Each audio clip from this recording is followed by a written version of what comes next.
জামাত বিরোধী আলেমদেরকে বলছি, জামাতের বিরোধিতা করে কোনো লাভ নেই। তারা তাদের শিক্ষা দীক্ষা অবস্থান কূটকৌশল, তাদের রাজনৈতিক প্রজ্ঞার মাধ্যমে এবং জনগণের সাথে সম্পৃক্ততায় তারা অনেক দূর এগিয়ে গিয়েছে। এই জন্য তাদের বিরোধিতা আপনি এখন যত বেশি করবেন, তত বেশি আপনি নিজের সমস্যায় পড়ে যাবেন। কারণ মানুষ কালো এবং কালোকে কালো চিনতে পারা, সাদাকে সাদা চিনতে পারার মতো ভুজ মানুষের মতো হয়ে গেছে। মানুষকে এখন একটা বোঝালেই মানুষ বুঝতে চায় না, মানুষ জাস্টিফাই করতে চায়।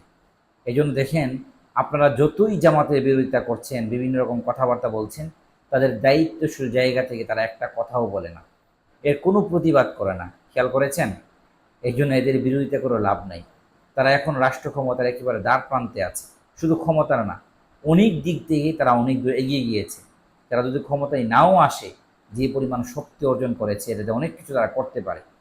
কিন্তু বুদ্ধিমান মানুষের কাজ হলো এইভাবে অন্ধের মতো বিরোধিতা না করা। এটা মানুষের ভুল করলে অবশ্যই তাদেরকে বলবেন, তাদের ভুলগুলো আপনি শুধরে দেওয়ার জন্য ওই রকম আন্তরিকতা নিয়ে আপনি কথা বলবেন। আপনি বিশাল বড় একটা জায়গায় আছেন, ওই জায়গা ঠিক রেখে আপনি কথা বলবেন। হুটহাট জেনে না জেনে না পড়ে শুধু শুধু একজনের উপর দোষ দিয়ে দিবেন, গুমরা বলে দিবেন, এই কাজগুলো ঠিক না।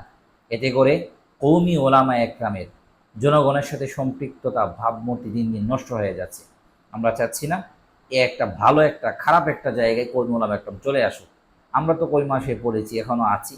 আমরা দিন দিন অনেক আলেমদেরকে মানুষের কাছে তুচ্ছ তাচ্ছিল্যের পাত্র হতে দেখেছি।